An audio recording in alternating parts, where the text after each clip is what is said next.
நன்றி நன்றி நன்றி நன்றி மூர்த்தி, நன்றி மூர்த்தி, நன்றி செல்வராஜ், நன்றி செல்வராஜ். நண்பர்கள் அனைவருக்கும் என்னுடைய அன்பான பணிவான வணக்கங்கள். என் பெயர் ஜான். நான் ஒரு குடிநோயாளி. எல்லாம் வல்ல இறைவனோட அருளாலையும் தோழமையில இணைந்து செயல்படுவதால் நான் பெற்றுக்கொள்ளக்கூடிய அனுபவம், தெம்பு, நம்பிக்கையாலையும் இன்னைக்கு ஒரே ஒரு நாள் நான் குடிக்கல, தெளிவா, மன நிறைவா, அமைதியா வாழ என்னாலான எல்லா முயற்சிகளையும் செய்து கொண்டிருக்கின்றேன்.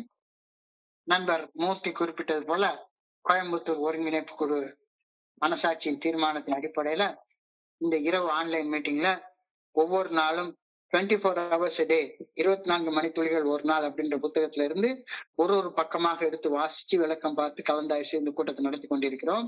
அதன் தொடர்ச்சியாக இன்னைக்கு நாம அடைந்திருக்கிற பக்கம் ஏப்ரல் மாதம் 26ஆம் தேதி. முதல்ல இந்த சிந்தனையை வாசிச்சு அதுக்கப்புறமா விளக்கத்தை கடந்து போலாம். இந்த சிந்தனையை வாசிப்பதற்கு நண்பர் செல்வராஜ் நீங்க வாசிக்கணும் அல்லது மூர்த்தி வாசிக்கீங்களா? யாராவது ஒருத்தர் வாசிங்க. 24 hours a day ஆங்கில புத்தகத்தின் தமிழாக்கம் 24 மணித்துளிகள் ஒரு நாள். ஏப்ரல் மாதம் 26ஆம் தேதி. ஏஏ தோழமையின் இன்றைய சிந்தனை: சமர்ப்பணம், விடுதலை, செயலாற்றுதல். இவை 3 மட்டுமே ஏஏ தோழமை பரிந்துரைக்கும் செயல் திட்டத்தின் சாராம்சமாகும். நாம் குடித்துக் கொண்டிருந்த காலத்தில் நம்மை விட உயர்ந்த சக்தியாக மதுவை எடுத்துக்கொண்டு மதுவிடம் நம் வாழ்வை சமர்ப்பணம் செய்து வாழ்ந்து கொண்டிருந்தோம். மதுவின் சக்திக்கு முன் நம் சொந்த மனோதிடம் மிகவும் சொற்ப சக்தியாக மட்டுமே இருந்தது. ஒரே ஒரு கோப்பை மதுவின் சக்தி கூட நம்மை வீழ்த்த போதுமான சக்தியாக இருந்தது. ஏஏ தோழமையில் மதுவிற்கு நம்மை சமர்ப்பணம் செய்வதை நிறுத்திவிட்டு நம்மை விட உயர்ந்த சக்தியாகிய இறையர் பேராற்றலிடம் நம்மை சமர்ப்பணம் செய்கிறோம். என்னை விட உயர்ந்த சக்தியாம் இறையர் பேராற்றலுக்கு என்னை சமர்ப்பணம் செய்து விட்டேனா? இன்றைக்கான தியானம்: ஓய்வின்றி உழைப்பது எனது வாழ்விற்கான இறை திட்டம் அல்ல. ஓய்வுக்கு நேரம் ஒதுக்கி புத்துணர்வை எனக்குள் ஏற்படுத்திக் கொள்வது எனக்கு எப்பொழுதும் தேவை.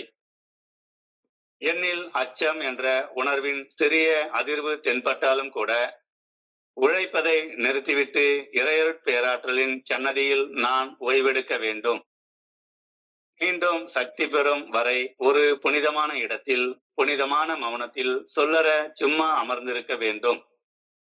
எனக்கு சக்தி வழங்கும் இறை ஆற்றலின் உதவியுடன் என்னால் எதையும் செய்ய முடியும் என்று புனித சின்னப்பர் கூறுகிறார். இதற்கு அர்த்தம் என்ன? எதை வேண்டுமானாலும் செய்துவிட்டு பின் இறையர் பேராற்றலது உதவியுடன் தேவையான சக்தியை பெற்றுவிட முடியும் என்பது அதன் அர்த்தம் அல்ல. நான் என்ன செய்ய வேண்டுமென இறையர் பேராற்றல் விரும்புகிறதோ அந்த காரியங்களை மட்டுமே திறன்பட நான் செய்ய வேண்டும் என்பதுவே இதன் அர்த்தமாகும். எப்பொழுதுமே அப்பொழுது மட்டுமே நான் இறையர் பேராற்றலின் சக்தியை பெற்று அதனை சார்ந்து வாழ முடியும். இன்றைக்கான பிரார்த்தனை: இறையர் பேராற்றலது ஆற்றல் எப்பொழுதும் என்னை வழிநடத்தி செல்லும் ஆசானாக அமைய வேண்டுமென பிரார்த்திக்கிறேன். எப்படி ஓய்வெடுக்க வேண்டும், எப்படி கேட்டு அறிந்து கொள்ள வேண்டும், எப்படி செயலாற்ற வேண்டும் என நான் புரிந்து கொள்ள வேண்டுமெனவும் இறையர் பேராற்றலை பணிவுடன் வேண்டுகின்றேன். நன்றி சார், நன்றி சார், நன்றி. Welcome sir. நன்றி நன்றி நன்றி நன்றி மூர்த்தி, நன்றி மூர்த்தி, நன்றி மூர்த்தி. நண்பர்கள் அனைவருக்கும் மீண்டும் ஒரு முறை என்னுடைய அன்பான பணிவான வணக்கங்களை தெரிவித்துக் கொள்றேன். என் பெயர் ஜான். நான் ஒரு குடிநோயாளி. எல்லாம் வல்ல இறைவனோட அருளாலையும் தோழமையில இணைந்து செயல்படுவதால் நான் பெற்றுக்கொள்ளக்கூடிய அனுபவம், தெம்பு, நம்பிக்கையாலையும் இன்னைக்கு ஒரே ஒரு நாள் நான் குடிக்கல, தெளிவாக, மன நிறைவாக, அமைதியாக வாழ என்னாலான எல்லா முயற்சிகளையும் செய்து கொண்டிருக்கின்றேன். நான் ஒரு குடிநோயாளி அப்படின்ற ஒரு விஷயத்த தோழமைக்கு வந்ததுக்கு அப்புறமா நான் ஒப்புக்கொள்றேன். அது வரைக்கும் எனக்கு குடி நோயின்னு ஒரு நோய் இருக்குன்னே எனக்கு தெரியாது. ஃபெலோஷிப்குள்ளார வந்து இணைஞ்சதுக்கு அப்புறம் தான் எனக்கு குடி நோயின்னு ஒரு நோய் இருக்கு அப்படின்றதே தெரியும். இப்ப இந்த குடி நோயின் பாதிப்புகள்ல இருந்து மீட்படைகிறதற்கான முதல் படி இன்னைக்கு சிந்தனையில் கொடுக்கப்பட்டிருக்கிறது படி சப்மிஷன் அப்படின்னு கொடுத்திருக்கிறாங்க. சப்மிஷன், பணிதல், கீழ்ப்படிதல், சரண்டர், சரணடைதல். இந்த சப்மிஷன், சரண்டர், சரணடைதல் என்பது குடிநோயாளியாகிய நான் என்னுடைய நோயையும், என்னுடைய நோயுடைய நிலைமையையும், என்னுடைய நோயுடைய காரணத்தையும் முழுமையாக ஒப்புக்கொள்வதை குறிக்கின்றது. அட்மிஷன் இதுதான் சப்மிஷனுக்கு அடிப்படை தேவையாக அமைகின்றது அப்படின்ற கருத்தை இன்னைக்கு சிந்தனையில கொடுத்திருக்கிறாங்க. நான் ஒரு குடிநோயாளி அப்படின்னு 100% எந்த வகையான சந்தேகமும் இல்லாம அந்த ஃபர்ஸ்ட் ஸ்டெப்ல, முதல் படியில ஒப்புக்கொள்ளும் போது இந்த சரணடைதல் ஆரம்பமாகின்றது.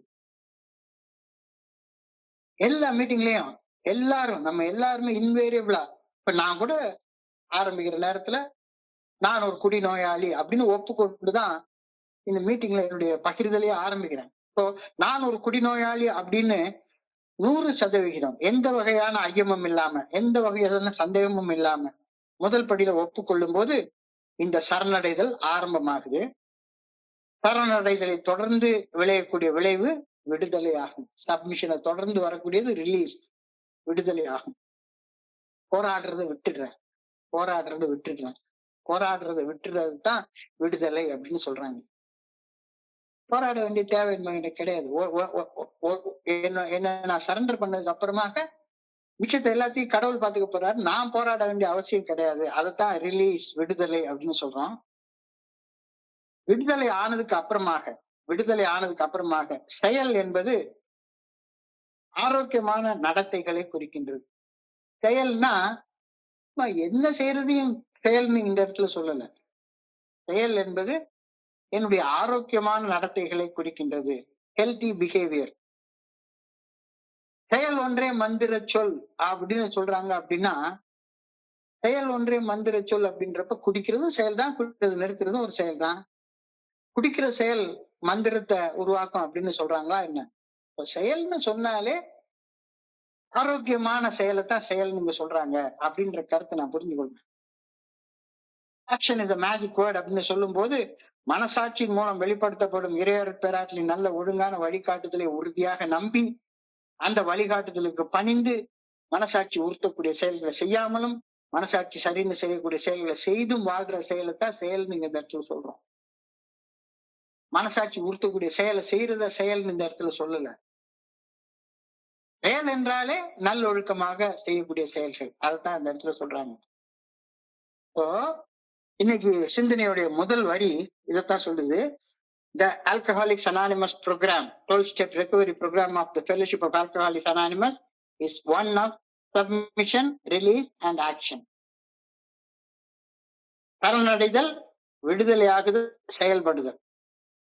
இந்த 3 அம்சங்கள் மட்டும்தான் தோழமை பரிந்துரைக்கக்கூடிய 12 படிகள் அடங்கிய மீட்படையும் செயல் திட்டத்தின் சாராம்சம் அப்படின்னு இன்னைக்கு சிந்தனையுடைய முதல் வரி சொல்லுது. The 12-step recovery program of the Fellowship of Alcoholics Anonymous is one of submission, release and action. Submission என்றால் சரணடைதல், ரிலீஸ் என்றால் விடுதலை ஆக்குதல், ஆக்ஷன் என்றால் செயல்படுதல். இந்த 3 அம்சங்கள் மட்டும்தான் தோழமை பரிந்துரைக்கக்கூடிய 12 படிகள் அடங்கிய மீட்படையும் செயல் திட்டத்தின் சாராம்சமாக கருதப்படுகிறது அப்படின்னு இன்னைக்கு சிந்தனையுடைய முதல் வரி சொல்லுது. குடிநோயின் பாதிப்புகள் இருந்து மீட்படைதல், அதுல சரணடைதல் என்ற கருத்து விட்டு விடுதல், கிவிங் அப் அப்படின்னு தவறாக புரிந்து கொள்ளப்படுகிறது. சரணடைதல்னா நம்ம ஒண்ணுமே செய்ய வேண்டாம், எல்லாத்தையும் கடவுள் பார்த்துப்பாருன்னு விட்டுறது அப்படின்னு அதை புரிஞ்சு கொண்டுட்டோம்னா, சரணடைகிறதுன்னா அந்த 12 ஸ்டெப் ரெக்கவரி ப்ரோக்ராமுக்கு நாம சரணடைகிறோம் அப்படின்னு தான் அதை அர்த்தம் கொள்ளணும் அப்படின்னு இன்னைக்கு சிந்தனையில சொல்லியிருக்காங்க. ஒரு குடிநோயாளி தனது நோயின் நிலையையும் தன்னுடைய நோயுடைய காரணத்தையும் குடிப்பதற்கு முன்னாலேயே ஏற்றுக்கொண்டு, மோசம் செய்யக்கூடிய முதல் குடியை தொடர்றதுக்கு முன்னாலேயே ஏற்றுக்கொண்டு, தன்னையே ஒரு குடிநோயாளி என்று ஒப்புக்கொண்டு குடிக்காமல் இருக்கும் செயலை செய்யறதுதான் செயல் அப்படின்னு நம்ம சொல்றோம் அப்படின்ற கருத்தை இன்னைக்கு சிந்தனையில தெளிவா சொல்லியிருக்கிறாங்க. சரணடைதல் என்பது குடிக்காமல் இருக்கும் செயலை செய்வதில் பிரதானமாக அடங்கியுள்ளது என்பதை ஒரு குடிநோயாளியாகிய நான் சந்தேகத்துக்கு இடம் இல்லாம தெரிஞ்சுக்கணும். சரணடைதல், முழுமையாக ஏற்றுக்கொள்தல், தன்னையே ஒரு குடிநோயாளி அப்படின்னு 100% சந்தேகம் இல்லாமல், ஐயம் இல்லாமல் ஒப்புக்கொள்தல் என்பது குடிநோயாளியின் மனதில் உருவாகக்கூடிய ஒரு முக்கியமான மன மாற்றமாகும். Change in perspective. Change in perspective. எந்த இடத்துலயுமே எனக்கு இப்படி சொல்லி தரவே இல்லை. யாருமே இங்க என் பேரு சோன்சோ, நான் ஒரு குடிநோயாளி அப்படின்னு ஒப்புக்கொள்ற மாதிரி எந்த ஒரு இடத்துலயும் எனக்கு சொல்லி தரவே இல்லை. ஏஐல தான் ஃபர்ஸ்ட் அதை சொல்லி கொடுத்தாங்க. அப்ப சரணடைதல் என்பது முழுமையாக ஏற்றுக்கொள்தல். முழுமையாக ஏற்றுக்கொள்தல்னா தன்னைத்தானே ஒரு குடிநோயாளின்னு 100% சந்தேகம் இல்லாமல் ஒப்புக்கொள்றப்ப ஒரு குடிநோயாளியின் மனசுல ஒரு மாற்றம் உருவாகுது. அந்த மன மாற்றம் தான் சரணடைதல் அப்படின்னு இன்னைக்கு சிந்தனையில சொல்லியிருக்காங்க. தனது குடிநோயை தன்னுடைய சொந்த மன உறுதியாலும் மனோதிடத்தாலும் நிர்வகிக்க முடியவே முடியாது. சப்மிஷன்ல ரொம்ப முக்கியமான பாட்டு இது. என்னுடைய அறிவாற்றலால, என்னுடைய மனோதிடத்தால என்னுடைய குடிநோயை நான் அந்த குடிநோயின் பாதிப்புகள் இருந்து மீட்படைஞ்சிட முடியும், என்னுடைய குடிநோயை நான் நிர்வகிச்சு கொள்ள முடியும் அப்படின்னு ஒரு குடிநோயாளி நினைச்சான்னா சப்மிட் பண்ணவே இல்லைன்னு தானே அர்த்தம், சரணடையிலன்னு தானே அர்த்தம். பாஞ்சாலி தன்னுடைய முழு முயற்சியால போராடி மொத்தமா முடியாதப்பதான கடவுளுடைய உதவி கிடைக்க ஆரம்பிச்சது. ஸோ நான் என்னுடைய குடிநோயை நிர்வகிக்க முயற்சி பண்றது யதார்த்தத்துக்கு முதன்பட்ட ஒரு செயல் அப்படின்னு ஒப்புக்கொள்வது சரணடைதல்ல நிகழ்கின்றது. என்னால முடியாது, எனக்கு அப்பாற்பட்ட ஒரு சக்தியுடைய உதவி தேவை அப்படின்னு நம்ம முழுமையாக சரணடைகிறோம், சப்மிட் பண்றோம். இப்போ சரணடைதல்ல நான் என்னை விட ஒரு உயர்ந்த சக்தியின் நல்ல ஒழுங்கான வழிகாட்டுதலை உறுதியாக நம்பி அந்த வழிகாட்டுதலுக்கு பணிந்து செயல்பட உறுதியாக தீர்மானம் செய்யறேன். அதைத்தான சப்மிஷன் அப்படின்னு சொல்றோம். சரணடைதலில் இந்த பணிவான மனநிலை மிக மிக மிக மிக முக்கியமானது. Extremely important. ஸோ சரணடைதலை தொடர்ந்து வர்றது ரிலீஸ், விடுதலை. விடுதலை என்றால் நான் என் வாழ்க்கையை கட்டுப்படுத்துறதை விட்டுறது, கட்டுப்பாட்டை விட்டு விடுதல், அதுதான் ரிலீஸ்.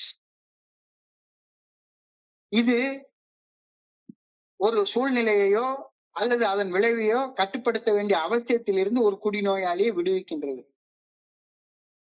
இப்போ நான் ஒரு குறிப்பிட்ட குடிக்கணும்னு இது பண்ண வேண்டிய ஒரு சூழ்நிலைய இருக்குது, நிலவுது அப்படின்னா நான் ஒரு குடிநோயாளி என்று ஒப்புக்கொண்டு சரணடைஞ்சதுக்கு அப்புறமாக என்ன வகையான சூழ்நிலையாக இருந்தாலும் சரிதான், நான் ஒரு குடிநோயாளி, அதனால நான் குடிக்க மாட்டேன். அந்த சூழ்நிலை உருவாக்கக்கூடிய விளைவுகள் யார் என்னை கட்டாயப்படுத்தினாலும் நான் குடிக்க மாட்டேன் அப்படின்ற அந்த ரிலீஸ் எனக்கு கிடைச்சிருக்கு. ஃபர்ஸ்ட் சப்மிஷனை தொடர்ந்து வர்றது விடுதலை. விடுதலை என்றால் ரிலீஸ். ஸோ இப்ப ரிலீஸ் ஆனதுக்கு அப்புறமாக, என்னுடைய பிரச்சனையிலிருந்து விடுபட்டதற்கு அப்புறமாக தற்போதைய யதார்த்த நிலையில ஒரு ஓய்வெடுக்கும் மனநிலைக்கு என்னை கொண்டு வருது. எனக்குள்ளார எந்த ப்ரெஷரும் இல்லை. நான் ஒரு உறுதியான தீர்மானத்தை எடுத்தாச்சு. குடிக்க கூடாது, கோவப்படக்கூடாது, பயப்படக்கூடாது, பொறாமப்படக்கூடாது, சந்தேகப்படக்கூடாது அப்படின்ற உறுதியான தீர்மானம் எடுத்ததுக்கு அப்புறமாக இந்த தீர்மானத்தை நிறைவேற்றுவதற்கான சக்தி கடவுள் எனக்கு கொடுக்க போறாரு. I have been released. ஒரு ஓய்வு எடுக்கக்கூடிய மனநிலைக்கு நான் சேர்ந்துடுறேன். விடுதலை என்பதன் பொருள் குடிநோயின் பாதிப்புகளில் இருந்து மீட்படுவதை தடுக்கும் உள்மன போராட்டம். அந்த டைலமா இருக்குல்ல, இருமனத்தன்மை, குடிக்கலாமா வேண்டாமா, கோயிலாமா வேண்டாமா அப்படின்ற அந்த இருமனத்தன்மையில இருந்து என்னைய ரிலீஸ் பண்ணி விடுறதுதான் ஒரு மனத்தன்மையாக மாறிடுது. சிங்கிள் மைண்டட்னஸ் இன் ஆக்ஷன், செயலில் ஒரு மனத்தன்மையாக இருப்பது. அந்த நிலைக்கு விடுதலை என்னை கொண்டு வந்து விட்டுருது. டைலமால இருந்து நான் விடுபட்டுறேன். என்னுடைய குடிச்சு வாழணுன்றது ஒரு ஆடம்பரமான வாழ்க்கை, கிராண்டியாசிட்டி. அந்த கிராண்டியாசிட்டில இருந்து நான் ரிலீஸ் ஆகிறேன், விடுதலை அடைஞ்சிடறேன். மற்றும் எதிர்ப்பு, ரெசிஸ்டன்ஸ், எனக்குள்ளார எப்பவுமே ஒரு ஃப்ரிக்ஷன் இருந்துட்டே இருக்கு. அந்த ரெசிஸ்டன்ஸ்ல இருந்து ரிலீஸ் ஆகிறேன். இந்த மூணையும் டைலமா, கிராண்டியாசிட்டி, ரெசிஸ்டன்ஸ், இந்த மூணையும் விட்டுட்டு அந்த 3ல இருந்து ரிலீஸ் ஆகுறது தான் விடுதலை அப்படின்னு நாம சொல்றோம். சோ சப்மிஷனை தொடர்ந்து வர்றது ரிலீஸ், ரிலீஸ், விடுதலை, விடுதலை. விடுதலை அடைஞ்சதுக்கு அப்புறமாக விடுதலை அடைஞ்சதுக்கு அப்புறமாக இப்ப நான் செய்ய வேண்டிய செயல்களில் கவனத்தை குவித்து ஒரு மனத்தவனாய் செயல்படுவதை குறிக்கின்றது. இப்ப டைலமா கிடையாது எனக்கு. ஏன்னா சப்மிட் பண்ணிட்டேன், ரிலீஸ் ஆகிட்டேன், விடுதலை அடைஞ்சிட்டேன். விடுதலை அடைஞ்சதுக்கு அப்புறமாக விடுதலை பெற்ற மனிதனாக நான் செயல்பட வேண்டிய பொறுப்பு எனக்கு வருது. சோ விடுதலையில தான் ரெஸ்பான்சிபிலிட்டியே நிறைய இருக்குது. சோ விடுதலை பெற்ற பின் இப்போது நான் செய்ய வேண்டிய செயல்களில் கவனத்தை குவித்து ஒரு மனத்தவனாக செயல்படுவதை தான் செயல்படுவது அப்படின்னு குறிக்குது. செயல் என்பதுவே இரு மனத்தவனாய் இருப்பதை தவிர்த்து ஒரு மனத்தவனாய் சரியான செயல் செய்யறது தான் செயல் நம்ம சொல்றோம். டபுள் மைண்ட்ல செய்யலாமா வேண்டாமா செய்யலாமா வேண்டாமான்னா என்ன பண்ணுவேன், காலையில 6 மணி நேரம் குடிக்காம இருப்பேன், அதுக்கப்புறம் 6 மணி நேரம் குடிப்பேன், அதுக்கப்புறம் திரும்ப வந்து ஐயோ குடிச்சிட்டுன்னு.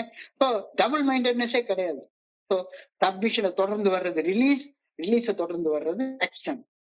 ஆக்ஷன் என்றால் சிங்கிள் மைண்டட்னஸ் இன் ஆக்ஷன். செயலில் ஒரு மனத்தவனா இருப்பது யோக நிலை. Single mindedness in action is yoga அப்படின்னு என்ன பெரிய ஞானிகள் எல்லாம் அதைத்தான் சொல்லியிருக்காங்க. ஸோ செயல் என்பது மிக மிக மிக மிக முக்கியமானதாகும். சரியாக புரிந்து கொண்டால் செயல் என்பது மனசாட்சிக்கு பணிஞ்சு மனசாட்சி உறுத்தும் செயல்களை செய்யாமலும் மனசாட்சி சரியென சொல்லும் செயல்களை செய்வதில் மட்டுமே செயல்படுதல் என்பது அடங்கியுள்ளது. செயல்படுதல் என்பது நம்ம இஷ்டத்துக்கு செய்ய எல்லா செயலையும் செய்யறதை குறிக்கவே இல்லை. சோ சப்மிஷன், ரிலீஸ், ஆக்ஷன் அப்படின்னு சொல்றோம். ஆக்ஷன் என்பது இந்த இடத்துல மனசாட்சிக்கு பணிஞ்சு இறைவனுக்கு பணிஞ்சு இறையர் பேராட்டுடைய நல்ல ஒழுங்கான வழிகாட்டுதலுக்கு பணிஞ்சு இறையர் பேராட்டின் நல்ல ஒழுங்கான வழிகாட்டுதலுடைய மனசாட்சியின் மூலம் வெளிப்படுத்தப்படுகிறது அப்படின்றத நம்பி அந்த நம்பிக்கைக்கு பணிந்தபடி மனசாட்சி சரின்னு சொல்லக்கூடிய செயல்களை செஞ்சும் மனசாட்சி தவறுன்னு செய்யக்கூடிய செயல்களை செய்யாமலும் இருக்கிறது தான் செயலடைதல். ஸோ தரப்படைதல், விடுதலை ஆகிய இரு நிலைகளை கடந்து செயல்படும் போது மட்டும்தான் சரியான ஒரு செயலை குடிநோயாளி தேர்ந்தெடுக்க முடியும் அப்படின்ற கருத்தை இன்னைக்கு சிந்தனையுடைய முதல் வரியாக சொல்லியிருக்கிறாங்க. ஸோ நான் செய்ய வேண்டிய செயல்கள், சப்போஸ் நான் வந்து குடிநோயால நிறைய பாதிக்கப்பட்டிருக்கேன் அப்படின்னு சொன்னா முதல்ல ஐ ஷுட் சீக் ஹெல்ப். ஒரு ஸ்பான்சர்ஷிப் எனக்கு வேணும், ஒரு அன்புடனான ஆதரவு எனக்கு வேணும். சீக்கிங் ப்ரொஃபஷனல் ஹெல்ப், தொழில் முறை உதவி. சப்போஸ் எனக்கு உடல் நலத்துல பாதிக்கப்பட்டிருந்தேன்னா ஒரு மருத்துவருடைய உதவியை நான் நாடணும். ஸோ சீக்கிங் ப்ரொஃபஷனல் ஹெல்ப் இது முதல் படி. இரண்டாவது படி participating in AA fellowship activities. So AA தோழமையின் செயல்பாடுகள்ல பங்கெடுத்துக் கொள்வது, ஏஏ தோழமையின் செயல்பாடுல பங்கெடுத்துக் கொள்வது இது செயலுடைய இரண்டாவது முக்கியமான அம்சம். அது மாதிரி மூன்றாவது எல்லாருமே சொல்லி தருவாங்க ஹால்ட் ப்ரோக்ராம் அப்படின்னு ஒரு ப்ரோக்ராம் நமக்கு சொல்லி தருவாங்க. Hunger, anger, loneliness and tiredness அப்படின்ற ஒரு ப்ரோக்ராம் நமக்கு சொல்லி தருவாங்க. பசியோட இருக்காத, கோபப்பட்டுக்கிட்டே இருக்காத, தனிமையில இருக்காத, எப்பவுமே சோர்வு நிலையில இருக்காத, டயர்டா இருக்காத அப்படின்னு சொல்லுவாங்க. என்னுடைய குருஜி கிட்ட இருந்து இந்த நிலைக்கான விளக்கம், அப்ப பசி என்பது உடல் சம்பந்தப்பட்டது. பசி என்பது உடல் சம்பந்தப்பட்டது. உடல் சம்பந்தப்பட்டமா ஏதாவது ஒரு நோயை நீ உணர்ந்தேன்னா, உடல் சம்பந்தமா ஏதாவது பிரச்சனை இருக்கு அப்படின்னு சொன்னேன்னா ஏ மீட்டிங்ல வந்து புலம்பாத. ஏ மீட்டிங் வர்றதுக்கு முன்னால ஹால்ட், ஹால்ட் என்றால் நில்லுன்னு அர்த்தம். ஹால்ட்னா நில்லு. நின்னு உடலை சரி பண்ணிக்கிறதுக்கு என்ன செய்யணுமோ அது முதல்ல. இங்க வந்து புலம்பிட்டு இருக்காது, உடம்பு சரியில்லை, உடம்பு சரியில்லை, உடம்பு சரியில்லை. உடம்பை சரி பண்றதுக்கான செயல்களை செய். அடுத்தது ஆங்கர், கோபம். கோபம் என்பது மனம் சம்பந்தப்பட்டது. மனசுக்குள்ளார நீ ஆளுமை கோளாறுகளையோ அல்லது குணக்கோளாறுகளையோ அல்லது குறைபாடுகளையோ நீ உணர்ந்தேன்னா அதை சரி பண்றதுக்கு தனிமையில ஒரு ஸ்பான்சர்ட்ட போய் உட்கார்ந்து அதை சரி பண்ணிட்டு வந்து சரி பண்ணின அனுபவத்தை கூட்டத்துல வந்து பகிர்ந்து கொள். ஆங்கர், மன நிலைமை பாதிக்கப்பட்டிருக்கிறத உணர்ந்தேன்னா ஹால்ட், நில். மனசை சரி பண்ணிட்டு வா. லோன்லினஸ் என்பது தனிமை. தனிமை எனக்குள்ளார இறைவனை உணர முடியாத நிலைதான் தனிமை அப்படின்னு சொல்லுவாங்க. அது என்னுடைய குருஜி அழகா சொல்லுவாரு. சேப்பாக்கம் கிரிக்கெட் ஸ்டேடியத்துல 50,000 பேர் உட்கார்ந்து ஒரு கிரிக்கெட் மேட்ச பாத்துட்டு இருப்பாங்க. 50,000 பேருக்கு மத்தியில கூட நான் தனிமை உணர்வை உணர்ற மனுஷனாக இருப்பேன். ஒரு பெரிய சினிமா தியேட்டர்ல, தேவி பாரடைஸ் தியேட்டர்ல 1200 சீட் இருக்கும். 1200 பேர் கூட உட்கார்ந்து சினிமா பார்த்துட்டு இருப்பேன். ஆனா எனக்குள்ளார ஒரு தனிமை உணர்வை உணர்ந்துட்டு இருப்பேன். அப்போ இறைவன் இருந்து நான் அந்த தனிமை உணர்வை உணர்ற நேரத்துல ஹால்ட், நில்லு, நில்லு, நின்னுட்டு தனிமை உணர்வை சரி பண்ணிட்டு அப்புறமா மீட்டிங்க்கு வா. ஓ, உடல் நோய், மனநோய், தனிமை உணர்வு, இந்த 3 இருந்தேன்னா எப்பவுமே நீ சோர்வா இருப்ப. இந்த 3ஐயும் சரிவு பண்ணிட்டுன்னா உற்சாகமா இருப்ப. உற்சாகமா மீட்டிங்க்கு வா. உற்சாகமா மீட்டிங் வர்றப்போ உன்னால செயல்பட முடியும். ஹால்ட் ப்ரோக்ராமுக்கு ஒரு புதிய விளக்கத்தை என்னுடைய குருஜி எனக்கு கொடுத்தாரு. இதை சரி பண்ணதுக்கு அப்புறமாக உறவுகளை சீர் செய்தல், உறவுகளை சரி செய்தல். உன்னை சுத்தி வாழக்கூடிய உன்னுடைய சக மனிதர்கள் ஒவ்வொருத்தையும் உன்னுடைய உறவுகளை சரி பண்ணு. செல்ஃப் கேர், உடனே நீயே பாத்துக்கோ. செல்ஃப் ஓரியன்டட் ப்ரோக்ராம் அப்படின்னு இந்த ப்ரோக்ராம் சொல்லுவாங்க. செல்ஃப் ஓரியன்டட், உன்னுடைய சுய மேம்பாட்டுக்காக, சுய பராமரிப்புக்காக செயல்பட ஆரம்பி. அதைத்தான் செயல்னு சொன்னாங்க. இந்த 12 படிகள் அடங்கிய மீட்படையும் செயல் திட்டத்தை உறுதியாக நம்பி பின்பற்றுறதுதான் சாராம்சமா சொன்னா செயல்களுடைய சாராம்சம். ஆனா நான் குடிச்சிட்டு இருந்த காலகட்டத்துல நான் குடிநோயின் பாதிப்புகள்ல இருந்து மீட்படையணும் அப்படின்றதுக்காக எனக்கு என்ன தோணும்? தேர்ந்தெடுத்த இடம் தவறானது. நான் எந்த இடத்துக்கு என்னை சப்மிட் பண்ணணும் அந்த இடம் தவறானது. சாராய கடைக்கு போய் என்னை சப்மிட் பண்ணிட்டேன். குடிச்சுக்கிட்டு இருந்த காலகட்டத்துல நான் குடிநோயின் பாதிப்புகள் இருந்து மீட்படைவதற்கு சரணடைய நான் தேர்ந்தெடுத்த இடம் தவறானதாக இருந்தது. எந்த தீய சக்தி என்னை பாதிப்புக்கு உள்ளாக்குச்சதோ அந்த தீய சக்தி கிட்டே போய் சரணடைஞ்சிட்டே உட்கார்ந்து இருந்தேன். திரும்ப திரும்ப திரும்ப திரும்ப எந்த தீய சக்தி எனக்கு எல்லா பாதிப்புகளையும் உண்டு பண்ணுச்சதோ அந்த தீய சக்தி கிட்டே போய் சரணடைஞ்சிட்டு, உதாரணத்துக்கு எதுக்கு தூக்கம் வரல அப்படின்னு சொல்லி பார்த்தா சரிதான். மண்டைக்குள்ளார உள்ள கோளாறு, பயத்தாலையும், கோபத்தாலையும், பொறாமையாலையும், சந்தேகத்தாலையும், காமத்தாலையும் வர்ற கோளாறு. நான் என்ன பண்ணுவேன்? காமத்துக்கு மறுபடியும் என்னை சப்மிட் பண்ணிட்டு தூக்கம் வந்துடும் தப்பா நினைச்சுக்கிட்டு 10 மணிக்கு படுத்தா 11 மணிக்காவது தூங்கிடுவேன். அந்த மனுஷனை அந்த நிலையில இருந்த நான் என்ன பண்ணுவேன்? சரி, தூக்கம் வரல, கொஞ்ச நேரம் ஏதாச்சும் செல்போன் எடுத்து நோண்டுவோம் அப்படின்னு பார்த்தோம்னா 10 மணிக்கு படுத்து வந்திருக்க வேண்டிய தூக்கம் அட்லீஸ்ட் 11 மணிக்கா வந்திருக்க வேண்டிய தூக்கம் ராத்திரி 2 மணி வரைக்கும் வராம போயிடும். குடிச்சிட்டு இருந்த காலகட்டத்துல நான் குடிநோயின் பாதிப்புகள் இருந்து மீட்படைவதற்கு சரணடைய தேர்ந்தெடுத்த இடம் தவறானதாக இருந்தது. எந்த தீய சக்தி எனக்கு பாதிப்பை உண்டாக்குச்சதோ அந்த தீய சக்தியின் பாதிப்புகள் இருந்து விடுதலை அடைய அந்த தீய சக்தி கிட்டே போய் சரணடைஞ்சிட்டே உட்கார்ந்துருந்தேன். இங்கதான் பிரச்சனை இருக்குன்றது இன்னைக்கு சிந்தனையில அழகா சுட்டி காட்டுறாங்க. இந்த தவறான சரணடைதல், தவறான சப்மிஷன் விடுதலைக்கு பதிலாக அடிக்ஷனுக்கு தான் வழிவகுத்து கொடுக்கும், செயல் அடிமைத்தனத்துக்கு தான் வழிவகுத்து கொடுக்கும். சப்மிஷன் அப்படின்னு சொல்றப்ப ரைட் சப்மிஷன், சரியான சரணடை, சரியான இடத்துல. மனுஷ சக்திக்கு போய் சரணடைய சொல்லவே இல்லை. இறைவன் சரணடைதல் பற்றி சொல்லி கான்செப்ட சரணடைய சொல்லல. கடவுள்கிட்ட சரணடைறதற்கு ஆதரவாக ஒரு ஸ்பான்சரை வச்சுக்கோ. செய்யக்கூடியதெல்லாம் கடவுள்கிட்ட தான். இது இன்னைக்கு தெளிவாக இன்னைக்கு சிந்தனையில் கொடுக்கப்பட்டிருக்கிறது.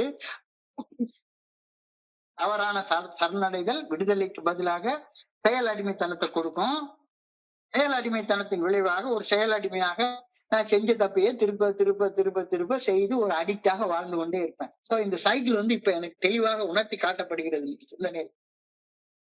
When we are drinking, we are submitting to a wicked power greater than ourselves.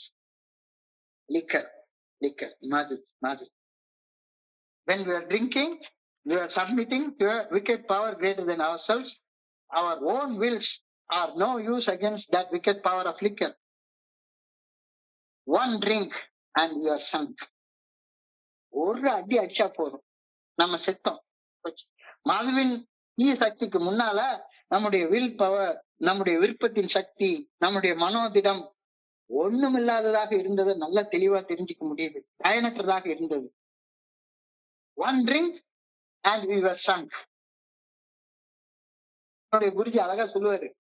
அதாவது சில போட்டிகள்ல காட்டுவாங்க, மைக் டைசன், முகமது அலி அப்படின்ற மாதிரி பெரிய குத்துச்சண்டை வீரர்கள், பயங்கரமான குத்துச்சண்டை வீரர்கள்ட்ட ஓமக்குச்சி, நாகேஷ், சார்லி சாப்ளின் மாதிரி உள்ள ஆளுங்க போய் சண்டை போட போனாங்கன்னா என்ன என்ன ஆகும்? அந்த மாதிரி ஒரு காமெடி தான் நான் மது கூட சண்டை போட்டுட்டே இருந்தது. ஒன் ட்ரிங்க், ஒரே ஒரு பஞ்சில நான் நாக் அவுட் ஆக போறேன், நல்லா தெரியுது. ஆனாலும் அந்த காமெடி சண்டை நடந்துகிட்டே இருக்கு, திரும்ப திரும்ப திரும்ப திரும்ப நடந்துகிட்டே இருக்குது. வெளியில இருந்து பாக்குறவனுக்கு அது காமெடி, என் கூட இருந்து பாக்குறவங்களுக்கு அது டிராஜடி. அவ்வளவு மோசமாக என்னுடைய வாழ்க்கை நடந்து கொண்டே இருந்தது. தெளிவாக அது சொல்லிக்கார். In the fellowship of AA, we stop submitting to the wicked power of alcohol. இங்க வந்ததுக்கு அப்புறமா இல்லப்பா, நான் யார் தப்பான இடத்துல போய் சரணடைய மாட்டேன், தப்பான இடத்துல போய் சரணடைய மாட்டேன், சரியான இடத்துக்கு சரணடைவேன், சரியான இடத்துக்கு சரணடைவேன். அந்த அரசவையில பாஞ்சாலி வந்து துரியோதனன்ட்ட போய் சப்மிட் பண்ணல, சரணடையில, ஆண்டவன்ட்ட சரணடை. So in the fellowship of Alcoholics Anonymous, we stop submitting to that wicked power of alcohol. அன்செயல் செய்து தவியா தவிப்பதை நிறுத்துகின்றோம். அன்செயல் செய்து தவியா தவிக்கிறத AA fellowshipல வந்ததுக்கு அப்புறம் நிறுத்தி விடுகின்றோம். In the fellowship of Alcoholics Anonymous, we submit to a power also greater than ourselves, which we call as the good orderly direction of our Creator. நம்ம படைச்ச அந்த கடவுளுக்கு, இறைவனுக்கு, ஆண்டவனுக்கு நாம நம்மளை சமர்ப்பணம் செய்கின்றோம். ஆண்டவனுக்கு சமர்ப்பணம் செய்கின்றோம் அப்படின்றால் ஆண்டவனுடைய நல்ல ஒழுங்கான வழிகாட்டுதலுக்கு நம்ம சமர்ப்பணம் செய்கின்றோம். தோழமையில நாம நம்முடைய சித்தப்படி செயல்பட்டு தவியா தவிப்பதை நிறுத்திவிட்டு இறையர் பேராற்றின் நல்ல ஒழுங்கான வழிகாட்டுதலுக்கு பணிந்து செயல்பட்டு நிறைவு பெறுவதை நோக்கி முன்னேற உறுதியாக தீர்மானம் செய்து செயல்படுகின்றோம். இந்த மூன்றாவது பார்ட், அந்த action. Action is the magic word. Action என்றாலே இறைவனுடைய நல்ல ஒழுங்கான வழிகாட்டுதலுக்கு பணிந்து, அந்த வழிகாட்டுதலுக்கு பணிந்து செயல்படுறது தான் செயல்னே சொல்றோம். தோழமையில நாம நம்ம சித்தம் போக்கு சவம் போக்கு அப்படின்னு செயல்படுறது நிறுத்திட்டு, தான் தோன்றித்தனமாக செயல்படுறதை நிறுத்திட்டு, தான் தோன்றித்தனமாக செயல்பட்டு தவியா தவிக்கிறதை நிறுத்திட்டு, இறையர் பேராற்றின் நல்ல ஒழுங்கான வழிகாட்டுதலுக்கு பணிந்து செயல்பட்டு நிறைவு பெறுவதை நோக்கி முன்னேற உறுதியாக தீர்மானம் செய்து செயல்படுகின்றோம். Have I submitted myself to that higher power? இதுதான் இன்னைக்கான கேள்வி. Have I submitted that higher power? இறைவனுடைய, இறையர் பேராற்றுடைய நல்ல ஒழுங்கான வழிகாட்டுதலை உறுதியாக நம்பி அந்த வழிகாட்டுதலுக்கு சரணடைய நான் தீர்மானம் பண்ணிட்டேனா? செயல் என்றாலே இறைவனுக்கு பணிந்து செயல்படுறதுதான் செயல்னே சொல்றோம். சும்மா எந்த வேணா எல்லா செயலையும் செயல்னு சொல்றது கிடையாது. இறைவனுடைய நல்ல ஒழுங்கான வழிகாட்டுதலுக்கு பணிந்து செயல்படுவதைத்தான் செயல் செய்யறோம். அந்த தீர்மானத்தை நான் எடுத்துட்டேனா அப்படின்ற கேள்வி இன்னைக்கு சிந்தனையாக கேட்டிருக்காங்க. அப்போ இன்னும் தீர்மானிக்கவில்லை என்றால் இன்னைக்கு தியானத்துக்கு கடந்து போறேன். சிந்தனையை தொடர்ந்து ஒரு தியானம், கவனத்தை குவித்து சிந்திக்க வேண்டிய ஒரு தியானம் கொடுக்கப்பட்டிருக்கிறது. அந்த தியானத்துக்கு கடந்து போறேன். இன்னைக்கான தியானம், இடைவிடாது ஏதோ ஒரு செயல் செய்து கொண்டே இருந்து வாழ வேண்டும் என்பது கடவுளுடைய வாழ்க்கை திட்டம் அல்லவே அல்ல. குடிச்சுட்டே அடிக்டாக செயல்பட்டுட்டே இருந்து எனக்கு ஒரு சோர்வு தாங்க ஏற்பட்டது. அது மாதிரி மறுபடியும் இதே மீட்டிங்குள்ளாரே வந்து உட்கார்ந்துட்டு இருந்தோம்னா, அதுவும் இந்த மீட்டிங்லாம் 1 வருஷம் நடக்க போகுது. தொடர்ந்து இங்கே வந்துட்டு இருந்தா இதுலயும் ஒரு சோர்வு உண்டாகும் தானே. இடைவிடாது ஏதோ ஒரு செயல் செய்து கொண்டே இருந்து வாழ வேண்டும் என்பது கடவுளுடைய திட்டம் அல்ல. வாழ்க்கைக்கான கடவுளுடைய அந்த பர்பஸ் இல்ல. Ceaseless activity is not God's plan for my life. இந்த வரியோட தான் இன்னைக்கு தியானம் ஆரம்பிச்சிருக்குது. என்னடா இது செயல்னு சொல்றாங்க, ஆனா உன் பாட்டுக்கு செஞ்சதையே திருப்ப திருப்ப திருப்ப திருப்ப ஒரு அடிக்ட் மாதிரி செஞ்சுட்டே இருக்கிறது செயல் ஃபெல்லோஷிப் உடைய நோக்கம் அல்ல அப்படின்னு இன்னைக்கு எப்படி ஆரம்பிச்சிருக்காங்க. அப்ப உனக்கு சோர்வு உணர்ற நேரத்துல ஓய்வெடுத்து புத்துணர்ச்சி பெற்று அதுக்கப்புறம் செயலாற்ற வேண்டிய அவசியம் இன்னைக்கு வலியுறுத்தப்படுகின்றது. ஓய்வு ஓய்வு ஓய்வு கடவுளுடைய சன்னதியில தான் அந்த ஓய்வு கிடைக்கும். இறைவனுடைய சன்னதியில அந்த ஓய்வு கிடைக்கும்.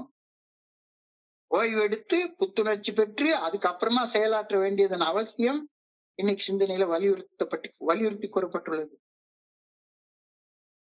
உலக பிரகாரமான பொருளாதாரம் சம்பந்தப்பட்ட ஆசைகள், அந்த ஆசைகள் உருவாக்கக்கூடிய மன தடுமாற்றம், பதட்டம், இதுல வாழும்போது வாழ்க்கை ரொம்ப டயர்டாயிருக்கு.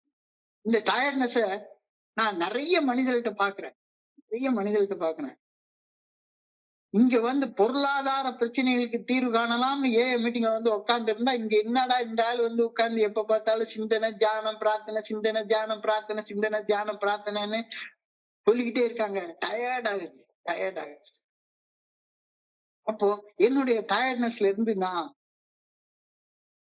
கொஞ்சம் விலகி ஓய்வு எடுத்து புத்துணர்ச்சி பெற்று அதுக்கு அப்புறமாக செயலாற்ற ஆரம்பிக்கணும் அப்படின்ற கருத்து இன்னைக்கு சொல்லி, உலக பிரகாரமான பொருளாதார சம்பந்தப்பட்ட ஆசைகளோட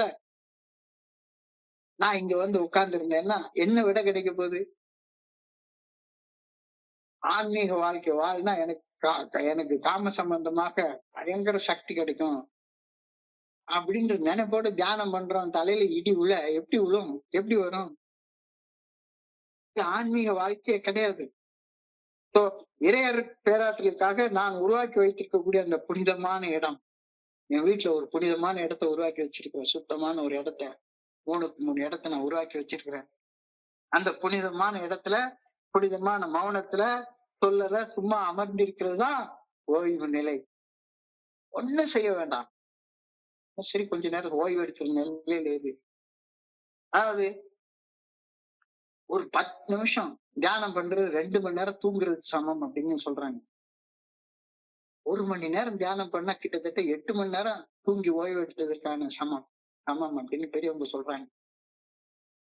இப்போ எனக்குன்னு என் வீட்டுல உருவாக்கி வச்சிருக்கிற அந்த புனிதமான இடத்துல புனிதமான மௌனத்துல சொல்றத சும்மா அமர்த்திருந்து ஓய்வு நிலையில் நான் செலவிடும் நேரம் வாழ்வில் முதன்மையாக கடைபிடிக்க வேண்டிய நேரம். இந்த தியானத்தால நான் வந்து ரெஸ்ட் அண்ட் ரெனியூவல் எனக்கு கிடைக்குது. ஓய்வும் புதுப்பித்தலும் எனக்கு கிடைக்குது. தியானத்துல இருந்து முடிச்ச உடனே பர்பஸ்ஃபுல் ஆக்ஷன்.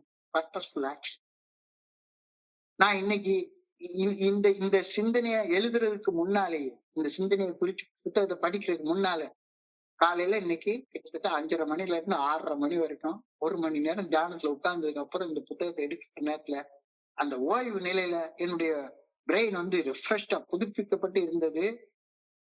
நான் என்ன செய்யணும் அப்படின்ற என்னுடைய செயல் நோக்கம் தெளிவாக எனக்கு தெரிஞ்சது. எனக்குள்ளார ஒரு உள்ள சமநிலை இருந்தது. யார் மேலயும் கோபம் இல்லை, யார் மேலயும் பயம் இல்லை, பொறாமை இல்லை, சந்தேகம் இல்லை. ஒரு ஈக்குவானிமிட்டி ஆஃப் மைண்ட் இருந்துச்சு.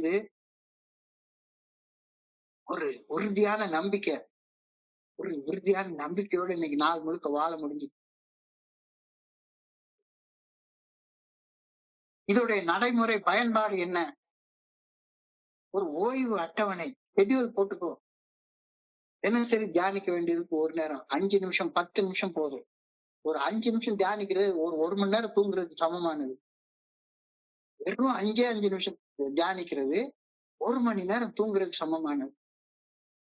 அதை தியானிக்கிறதுக்கு ஒரு ஓய்வு அட்டவணை. தியானமே ஓய்வு தான். மனசுக்கு ஓய்வு கொடுக்கறது தான் தியானம்.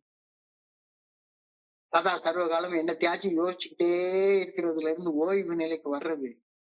இந்த ஓய்வு நிலையை எப்ப பண்ணலாம் அப்படின்னு ஷெட்யூல் பண்ணு. ஒரு ஓய்வு அட்டவணை எடுத்துக்கோ. எவாலுவேட் யுவர் ஒய் அப்படின்ற ஒரு வார்த்தையை சொல்றாங்க. Evaluate your why. எனது செயல்கள் இறையர் பேராற்றலின் மீதான அன்பின் ஆற்றலால் இயக்கப்படுகின்றனவா அப்படின்னு யோசிச்சு பாரு. என்னுடைய செயல்களுக்கு பின்னால இறைவனுடைய ஆற்றல் இருக்குதா, அல்லது என்னுடைய மனசுல இருக்கக்கூடிய பயம், ஆசை, இச்சை, சமூக அழுத்தம் இதெல்லாம் இருக்கா? என்ன இருக்கு என் செயல்களுக்கு பின்னால? தெரியும். நமக்கு தேவை என்னுடைய ஒவ்வொரு செயலுக்கு பின்னாலையும் கடவுளுடைய ஆற்றல் இருக்கணும். நான் ஏன் படைக்கப்பட்டேன்? அந்த 11வது படியில சொன்ன மாதிரி எங்களுக்காக இறைவனுடைய சித்தம் என்னவென்று அறிந்து கொண்டு அந்த சித்தப்படி வாழ்வதற்கான ஆற்றலை கேட்டு பிரார்த்தித்தோம் அப்படின்ற மாதிரி என் செயல்களுக்கு பின்னால அன்பு இருக்கா, பொறுமை இருக்கா, சகிப்புத்தன்மை இருக்கா, இல்ல பயம், ஆசை, இச்சை, இதை செஞ்சே தீரணும் அப்படின்ற ஒரு சோசியல் பிரஷர், இதனால நான் ஏங்கி கொண்டிருக்கின்றேனா? Evaluate your Y. எது உன்னை இயக்குது? உன்னுடைய செயல்களுக்கு பின்னால இருக்கக்கூடிய செயல் நோக்கம் என்ன அப்படின்னு கொஞ்ச நேரம் யோசிச்சு பாரு. செயல் நோக்கம் தப்பாக இருக்கிறதா இருந்தா ப்ரே அண்ட் லிசன். இறையர் பேராற்றின் நல்ல ஒழுங்கான வழிகாட்டுதல மறுபடியும் புனிதமான இடத்துல புனிதமான மௌனத்துல சொல்லுற சும்மா அமர்ந்திருந்து கேட்க பழகிக்கொள். உன்னை புத்துணர்ச்சி பெற்றுக்கொண்டு அதுக்கப்புறமா செயல்பட பழகு. Times of withdrawal for renewed strength are always necessary. அதாவது என்னுடைய இது சொல்லுவாங்க, ஒருத்தருக்கு ஒரு மரம் வெட்டுற வேலை இருக்குதுன்னு வைங்களேன். கையில ஒரு அருவா வச்சிருக்கான், அது மொட்டை அருவாளா இருக்கு. டங்கு டங்கு டங்கு டங்குன்னு 1 மணி நேரம் போட்டு இது பண்றான், வெட்டவே மாட்டேங்குது. அந்த 1 மணி நேரம், ஒரு 1/4 மணி நேரம் அந்த அருவாவை கூர்மைப்படுத்துறதுக்காக, தீட்டுறதுக்காக பயன்படுத்தி கொண்டு அந்த 1/4 மணி நேரம் செலவு பண்றது வேஸ்ட் கிடையாது. அருவாளை தீட்டுறதுக்காக அந்த 1/4 மணி நேரத்தை செலவழிச்சிட்டு பண்ணானா இன்னொரு 1/4 மணி நேரத்தை வெட்டி வீசிட்டு போயிட போறான். So times of withdrawal for renewed strength are always necessary. ஓய்வு எடுக்க வேண்டியது எவ்வளவு அவசியம். அந்த ஓய்வு தான் மெடிடேஷன் அப்படின்னு சொல்லி சொல்றாங்க. Wait for the finest tremor of fear and stop all work. உடம்பு நடுங்குது, உடம்புக்குள்ளார உணர்ச்சி தடுமாற்றம் இருக்குது அப்படின்னா உடனே கண்ணை மூடி கொஞ்ச நேரம் அமைதியா உட்காரு. அந்த பதட்டத்தோட எந்த வேலையும் செய்யாத. அவசரத்துல ஆத்திரத்துக்குள்ளார கை விட்டா அண்டாவுக்குள்ளார கூட கை போகாது அப்படின்னு என்னுடைய பாட்டி சொல்லுவாங்க. அவசரத்திலேயே ஆத்திரத்திலேயே கை விட்டா இன்னும் நேரம் பாத்துல இல்ல, அண்டாவுக்குள்ளார கூட கை போகாது. So times of withdrawal are necessary for renewed strengthening. Wait for the finest tremor of fear and stop all work.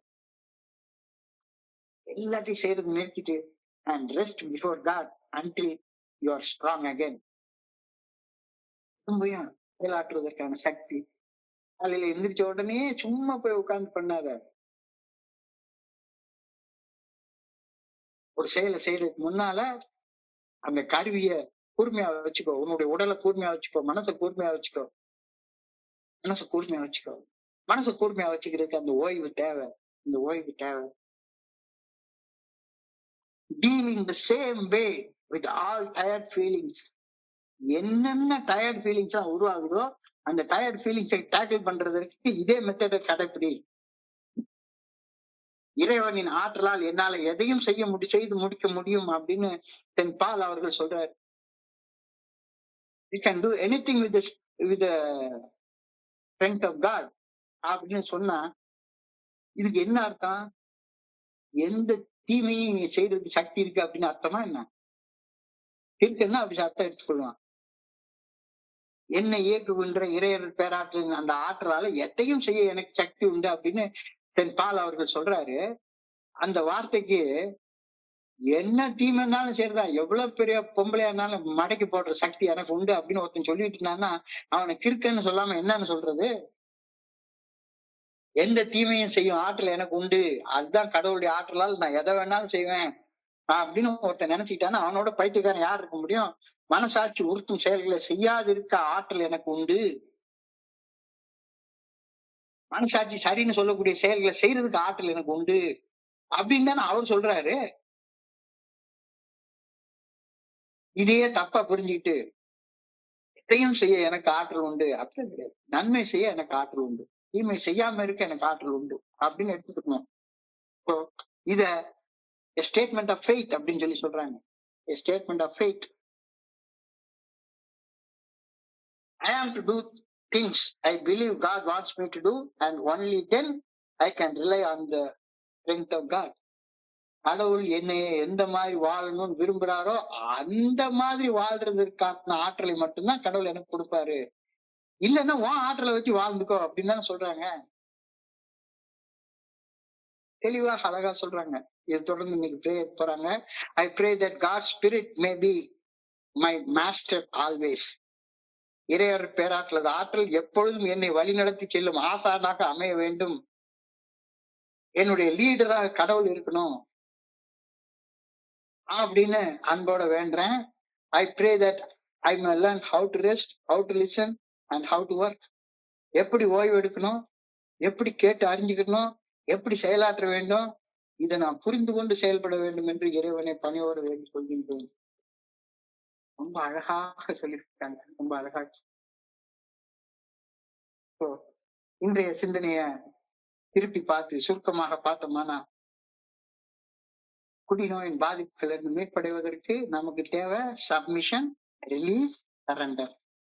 Submission என்றால் சரணடைதல், ரிலீஸ் என்றால் விடுதலை, ஆக்ஷன் என்றால் செயல்படுதல். சப்மிஷன் என்றால் என்னுடைய நோய், அந்த நோயுடைய நிலை, அந்த நோயுடைய காரணத்தை அறிந்து கொண்டு நான் என்னை ஒரு குடிநோயாளி என்று ஒப்புக்கொள்வது சப்மிஷன். அந்த சப்மிஷன் வந்த உடனேயே நோயின் பாதிப்புகள் இருந்து எனக்கு ஒரு ரிலீஸ் கிடைக்கும். நான் தனியாக போராட வேண்டிய அவசியமே இல்லை. நான் என் நோயுடைய பிரச்சனையை இறைவனுடைய பாதத்துல வச்சுட்டேன். I am released. ரிலீஸ் பண்ணதுக்கு அப்புறமாக நான் ஆக்ட் பண்ணணும். எப்படி ஆக்ட் பண்ணணும்? இறைவனுடைய நல்ல ஒழுங்கான வழிகாட்டுதலுக்கு பணிந்து செயல்படணும். அந்த செயல்படுறப்பதான் seeking professional help, participating in fellowship activities, halt programme, உறவுகளை சீர் செய்தல், செல்ஃப் மெயின்டெனன்ஸ், சுய பராமரிப்பு, இது எல்லாத்தையும் சுருக்கமாக பார்த்தோம்னா 12 படிகள் அடக்கி மீட்படையும் செயல் திட்டத்தை வாழ்க்கையுடைய அடிப்படையாக கொண்டு செயல்படுதல். அப்ப கரெக்டா சொல்லுது யாருக்கிட்ட சரணடையணும் அப்படின்றத முக்கியமானது. சரணடைகிறது அப்படின்றப்ப யாருக்கிட்ட சரணடைகிறது? நாம மது கிட்ட சரணடைய கூடாது. மது கிட்ட சரணடைஞ்சா ஒரே அடி நம்மளுக்கு கீழே போட்டுரும். One drink is enough, one drink is keep me சங். அந்த இதைத்தான் அழகா என்னுடைய குருஜி சொன்ன மாதிரி மைக் டைசன் கூடயும் முகமது அலி கூடயும் போய் ஒரு நாகேஷோ அல்லது ஓமக்குச்சியோ சண்டை போட்டா என்ன ஆகும்? அந்த மாதிரி காமெடி சண்டையெல்லாம் போட்டுட்டு இருக்காத. மைக் டைசனை கடவுள் பார்த்துக்கிட்டோம். அந்த ஜான் பார்லி கான் அப்படின்ற அந்த மது கூட சண்டை போடுற வேலையை கடவுள் பார்த்துக்கிட்டோம். நான் போய் சண்டை போட்டுட்டு இருக்க வேண்டாம். In the fellowship of Alcoholics Anonymous, we stop submitting to the wicked power of Alcoholics Anonymous. Have I surrendered? Submit பண்ணிட்டேனா? ரிலீஸ் ஆயிட்டேனா? இறைவனுடைய நல்ல ஒழுங்கான வழிகாட்டுதலுக்கு பணிந்து செயல்பட ஆரம்பிச்சிட்டேனா? ஆரம்பிக்கவில்லை என்றால் தியானத்துக்கு போ. வரன்னு எப்பவுமே ஓடிக்கிட்டே இருக்காத. ஒரு சின்ன ஜோக் என்னுடைய குருஜி சொல்லுவாரு. ஒருத்தர் வந்து காலையில இருந்து சாயங்காலம் வரைக்கும் ஒரு குதிரை மேல ஏறி அங்கிட்டு இங்கிட்டு ஓடிட்டு, நாய்க்கு வேலையே இல்லை, ஆனா நிக்க நேரமே இல்லை, அப்படி சுத்திக்கிட்டே இருக்கான். அப்ப குதிரை மேல இவன் அங்கிட்டு இங்கிட்டு போயிட்டு இருக்கிறத பார்த்து ஒருத்தன் பார்த்துட்டு, எங்கப்பா இவ்வளவு அவசரமா போயிட்டு இருக்க அப்படின்னு சொல்லி கேட்டா, எனக்கு என்ன தெரியும், அந்த குதிரை கிட்ட கேளு. குதிரை மேல ஏறி உட்கார்ந்துருக்கேன், அந்த குதிரை என்னை எங்க கூட்டிட்டு போதோ அங்கெல்லாம் நான் போயிட்டே இருக்கேன். மனம் போன போக்குல என் பாட்டுக்கு என் வாழ்க்கைய வாழ்ந்துட்டே இருக்கேன். அந்த மனம்ன்ற குதிரையை அடக்காம அது எங்க என்ன கூட்டிட்டு போதோ அந்த இடத்துக்கு எல்லாம் அது பின்னாலேயே நான் போயிட்டு இருந்தேன்னா, அந்த மாதிரியாக ஒரு அடிக்டாக செயல்படணும் அப்படின்ற அக தூண்டுதல் உனக்குள்ளார இருக்கிறப்ப ஓய்வேடு. காலையில 7 மணிக்கு ஆரம்பிச்சு ஹெட்போனை தூக்கி போட்டுட்டு ராத்திரி 11 மணி வரைக்கும் கேட்டுட்டே இருந்தேன்னா அந்த செயல் ஒன்னே மறுபடியும் அடிக்டிவ் நேச்சருக்கு தான் கொண்டு போகும். ஓய்வு எடுக்கிறதுன்றதே புனிதமான இடத்துல, புனிதமான மௌனத்துல சொல்லற சும்மா உட்கார்ந்து இருந்து ஓய்வு எடுக்கிறத ஓய்வு எடுக்கிறதுனே சொல்றாங்க. உடல் புதுப்பிக்கப்படுகிறது, மனம் புதுப்பிக்கப்படுகிறது. ஒரு 5 நிமிட தியானம் 1 மணி நேரம் தூங்குனதுக்கு சமானம். 10 நிமிஷம் இருந்தா 2 மணி நேரம். 1 மணி நேரம் தியானம் பண்றது முழுமையாக ஓய்வு எடுத்த நிலைக்கு என்னுடைய உடலை புத்துணர்ச்சி ஆக்கும், மனசை புத்துணர்ச்சி ஆக்கும். அதுக்கப்புறமாக எதை எடுத்து படிச்சாலும் சரிதான், ஒரு புதிய உணர்வோட பண்ண முடியும். ஓய்வு எடுக்கிறதுக்கு rest and renewal, purposeful action, equanimity of mind, நம்பிக்கை. Trust and faith. இப்படி ஓய்வு எடுத்துக்கிறதுக்கு உனக்குன்னு ஒரு ஷெட்யூல் வச்சுக்கோ. உன்னுடைய செயல்களுக்கு பின்னால உணர்வு தடுமாற்றம் இருக்கா, இல்ல இறைவனுடைய அன்பின் ஆற்றல் இருக்கா, எது இருக்கு அப்படின்னு சொல்லி எவாலுவேட் பண்ணி பாரு.